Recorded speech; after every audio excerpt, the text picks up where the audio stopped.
Ini masyhur sekali cerita ini. Saya Sya'rawi itu ketemu orang ekstrim yang mau ngebom orang-orang Islam yang sedang main di bar. Dugem lah kira-kira gitu. Karena di buminya Allah kok maksiat tok, ini baiknya mati aja daripada hidup, daripada ngeleng-ngeleng bumi gitu. Terus ditanya sama Syekh Sya'rawi, kalau betul mereka jadi mati, aina masiruhum? Lalu mereka mati terus kemana? Dijawab oleh ekstremis tadi, ya ilan nar, karena mereka matu fi hinil maksiyah, mati ketika maksiat. Terus jawabnya si Syekh Sya'rawi, lalu kalau mereka ke neraka itu keinginan Rasulullah apa keinginan kamu?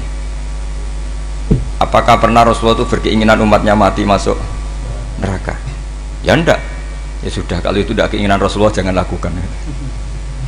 Itu kan satu ilmiah yang luar biasa. Rasulullah tidak pernah ingin umatnya mati dalam keadaan siap masuk neraka. Makanya tidak usah mati pas itu ya.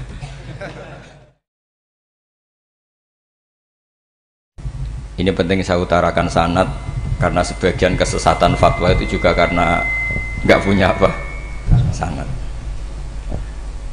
Soal orderan Mbah Idris Pak Kaulo untuk melawan fatwa tadi Malakat Emanukum, saya kayaknya tidak nuruti itu, karena fatwa itu jatuh dengan sendirinya. Karena saya yakin nggak ada yang mendengar ya. Nak dilawan corong Jawa mariku mau luhur gitu. Karena pasti sudah jatuh dengan sendirinya. Karena kata Rasulullah SAW itu al halalu bayyinun wal haramu bayyinun. Jadi semuanya itu sudah jelas. Manusia itu diwatakkan untuk mencintai fitrah salimah. Sehingga dalam tradisi jahiliyah sekalipun ketika Rasulullah mulai dakwah, itu kata orang-orang Quraisy, Muhammad, kalau kamu ingin aneh-aneh itu karena ingin kaya, jama'na laka malan, kita kumpulkan harta, kemudian Anda jadi orang paling kaya. Kalau kemudian Anda ingin dari aneh-aneh itu mendapat perempuan, kata orang Arab jahiliyah sebelum ada Islam, kata mereka juga zawwasnakaha, maka perempuan itu yang kamu cintai, kita akan mengkawinkan, menikahkan kau dengan dia. Artinya adatun nikah itu adat yang dahulu, dan mulai dulu yang namanya nikah itu melibatkan wali, melibatkan keluarga. Makanya diantara pujian tiba berjanji terhadap keluarga Rasulullah SAW adalah tarakus sifaha falam yusibhu ma'aruhu min adami wa ila abihi wa ummi. Sehingga sifah ini yang definisinya ya jelas, nikah definisinya juga apa? Jelas. Kalau ada orang tertentu yang belum jelas definisi itu sudah di bawah awam lagi.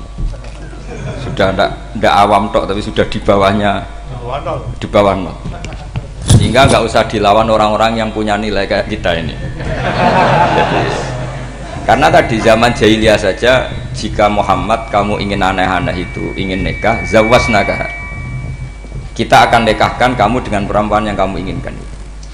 Nggak ada dalam satu riwayat pun yang dikatakan maka saya sewakan atau saya bookingkan, tidak ada. Semua redaksi zawwasnaka.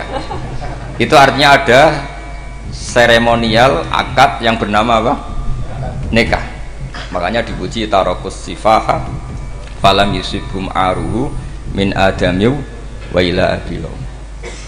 Kemudian dalam fikih juga dikatakan nikahul jahiliyah adalah sah, tidak perlu ditajdid. Saya ulang lagi ya, nikah fil jahiliyah itu tidak perlu ditajdid fil Islam asal tidak ada mufsid yang dzati. Misalnya begini ya, kita tidak pernah dengar sahabat-sahabat yang masuk Islam kemudian nikahnya ditajdid oleh Rasulullah SAW. Itu menunjukkan peradaban nikah ini ma'ruf. Kecuali nikah ada mufsid yang permanen, misalnya menikahi saudara kandung atau nikahi buliknya atau nikahi mbahnya, dan itu hebatnya nggak terjadi dalam kafir jahiliyah. Semua nikahnya normal dan dengan wali, sehingga Anda tidak perlu menyaksikan aturan-aturan fikih yang sudah dibakukan oleh ulama. Jadi nggak usah risau sama. Pokoknya sampean yakin saja ja'al haqqu wa zahaqal batil innal batila kana zahuqa. Nah kemudian ini yang makalah yang saya siapkan begini. Sekarang Indonesia itu dikepung oleh paham-paham keras. Sebetulnya untuk menghadapi paham-paham keras itu yang paling hebat tentu ilmu. dalam banyak cerita, banyak saksinya juga. Pernah, ini masyhur sekali cerita ini. Saya Syarawi itu ketemu orang ekstrim yang mau ngebom orang-orang Islam yang sedang main di bar, dugem lah kira-kira gitu. Karena di dunia Allah kok maksiat tok, ini baiknya mati aja daripada hidup, daripada ngeleng-ngeleng bumi gitu. Terus ditanya sama Syekh Syarawi, kalau betul mereka jadi mati, aina masiruhum, lalu mereka mati terus kemana? Dijawab oleh ekstremis tadi, ya ilanar, karena mereka matu fi hinil maksiyah, mati ketika maksiat. Terus jawabnya si Syekh Syarawi, lalu kalau mereka ke neraka itu keinginan Rasulullah apa keinginan kamu? Apakah pernah Rasulullah itu berkeinginan umatnya mati masuk neraka? Ya enggak. Ya sudah, kalau itu tidak keinginan Rasulullah jangan lakukan. Itu kan satu ilmiah yang luar biasa. Rasulullah tidak pernah ingin umatnya mati dalam keadaan siap masuk neraka. Makanya tidak usah mati pas itu ya. Bener MC tadi, kalau mati milih tanggal dan milih tempat. Ya itu diantara pujian-pujian yang masyhur tuh, yang dulu sahabat ada yang muji Rasulullah itu, khuliqta mubarra'un min kulli aibin faka'an nama khuliqta kama tasya. Jadi itu sebenarnya makalahnya sahabat, tapi yang untung Mustafa Atif karena dapat uang banyak dari nyanyi. Jadi itu sebenarnya makalah normal dari pujian seorang sahabat, tapi yang untung Mustafa Atif. Mungkin yang untung juga pengundangnya karena ternyata badi ya. Tapi itu makalah itu dah. Nah cerita Imam Syarawi tadi, Syarawi Syarawi Mutawali Syarawi ya, mufassir itu. Saya punya kitabnya itu 27 jilid. Saya sebagai peneliti itu ya ndak tasdek amat, karena saya butuh adit ya, butuh penguat itu. Dan penguat itu pula yang saya bawa ke sini. Ya ini saya baca terjemahnya dulu, nanti saya baca Arabnya supaya dapat barokahnya Rasulullah SAW sebagai Jami'ul Kalim. Nabi pernah didatangi seorang bedui. Bedui itu Arabi, orang kampung. Minta sama Nabi, karena Nabi itu udah orang kaya, tentu kira-kira saya bayangkan ya dikasih 50.000 atau 10.000.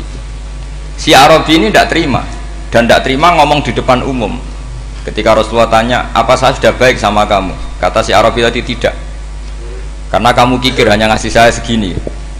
Sahabat hampir marah saja karena Nabi tersinggung gitu. Tapi Nabi lalu mengajak orang itu ke dalam rumah. Kira-kira kalau Indonesia mungkin ditambah 200.000 atau 300.000. Kemudian, apa ini cukup? Ya cukup. Kamu sudah puas? Ya puas. Fajazakallahu min ahlin wa asyiratin. Dipuji-puji Nabi.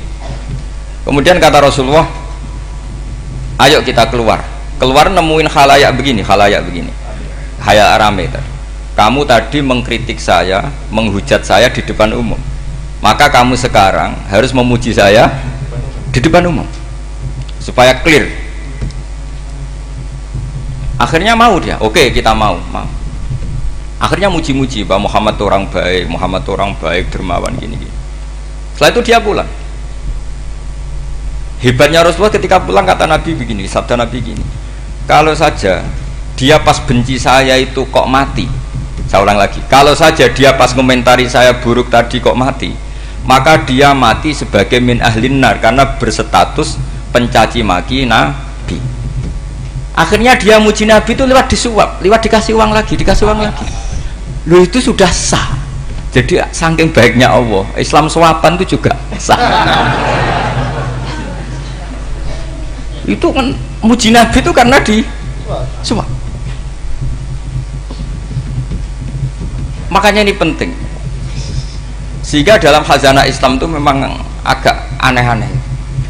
Jadi di antara ceritanya dalam hukum-hukum Islam itu ada orang fasiknya minta ampun, tapi minta karena iman sama hadis bahwa nanti kalau ada orang mati disaksikan orang dua, apalagi kalau 4 min ahlil jannah, maka dia min ahlil jannah. Itu dia fasiknya minta ampun, nyewa orang. Nanti kalau saya mati bilang saya orang baik. Betul. Setelah dia mati bayar. Ini baik. Satu kampung nggak ada yang percaya ini saksi bohong. Tapi sama Allah diampuni karena kesaksian suapan. Lalu berarti jenengan ngalalo suap ya ndak, saya ada ngalalo suap, ngalalo sedekah. Karena sekarang kalau ada caleg bayar katanya sedekah. Ya sedekah terpaksa.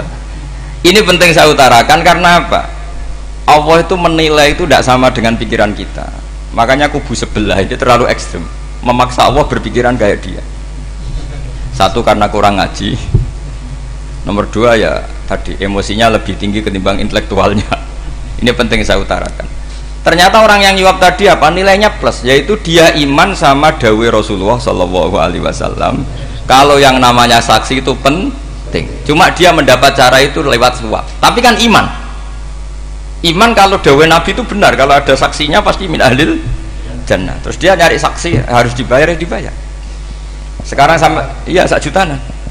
Sekarang saya tanya di KPPS atau di mana-mana saksi pemilu itu dibayar enggak? Dibayar sah apa enggak? Sah.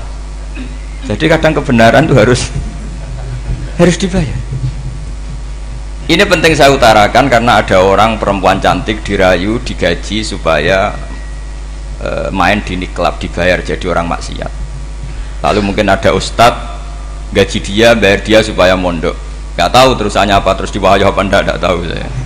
Pertanyaannya, ketika kamu bayar kemudian jadi santri, itu kamu dosa nyuap apa dosa sodako membiayai proses kebenaran?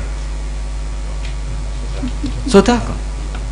Tapi kalau yang bayar untuk jadi pegawai klub maka membiayai kemaksiatan. Maka pembiayaan ini penting secara fikih, arahnya kemana? Ke hak apa ke batil? Sehingga di Fathul Mu'in diterangkan, misalnya ada orang layak jadi pemimpin dan kemudian rivalnya itu orang yang menyesatkan atau calon perusak bangsa, ya maka calon pemimpin yang soleh itu wajib berkompetisi meskipun bibadlil mal. Karena kalau yang memimpin orang fasik, kampung ini rusak. Kalau yang memimpin orang soleh, kalau nggak bayar juga nggak jadi, maka wajib bayar. Lah yang soleh bayar ini berstatus sedekah, tapi yang batil ini berstatus suap. Kenapa demikian? Karena yang namanya riswah atau ada yang baca ruswah adalah pembayaran untuk mengehakkan barang batil dan membatilkan barang hak. Sementara pembiayaan orang soleh adalah untuk memperkuat hak. Nah orang tuh nggak tahu, yang ngajinya tidak hatam-hatam tuh taunya pokoknya ar-rosi wal murtasi benar. Tapi nggak pernah mikir lalu definisi riswah atau ruswah itu apa. Ini bukan provokasi supaya semua calon bupati gubernur nyuap, ndak, hanya nyuruh mereka sodako saja. Jadi kalau nggak jadi, tapi sodako betul ya, kalau nggak jadi ya tetap ikhlas, ngomong dari awal memang sodako. Lah soal gremeng ya bawaan manusia gitu ya. Ya nggak apa-apa, kami tetap gremeng.